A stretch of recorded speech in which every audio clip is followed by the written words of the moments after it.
మనకు టెస్టిస్ నుంచి ఏమొస్తాయి? ఒకటి స్పర్మ్, టెస్టోస్టిరాన్. ఈ వారికోసిల్ ఉంటే ఏమవుతుంది?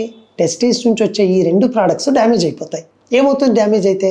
మీరు అడిగారుగా, సార్ నాకు ఇన్ఫర్టిలిటీ ఏమైనా ప్రాబ్లమ్స్ వచ్చే అవకాశం చాలా ఉంటుంది. ఎందుకు సార్? మనకు ఎప్పుడైతే ప్యూరిటీ ఉన్న బ్లడ్ వెజల్స్ ఉంటాయో మనకు స్పర్మ్ కూడా కౌంట్ చక్కగా ఉంటుంది, క్వాలిటీ ఆఫ్ స్పర్మ్ వస్తుంది. ఎప్పుడైతే మీరు వారికోసిల్ను ఏమీ చేయకుండా వదిలేస్తే స్లోగా టెస్టిస్ డ్యామేజ్ అయిపోయి టెస్టిస్ నుంచి వచ్చే స్పర్మ్ కౌంట్ తగ్గిపోతుంది. ఆల్రెడీ అంతో ఇంతో ఉన్న స్పర్మ్ కౌంట్ క్వాలిటీ కూడా తగ్గిపోతుంది. ఇంకోటి వెరీ ఇంపార్టెంట్ ఏం తెలుసా అండి వారికోసిల్ వల్ల ప్రాబ్లం?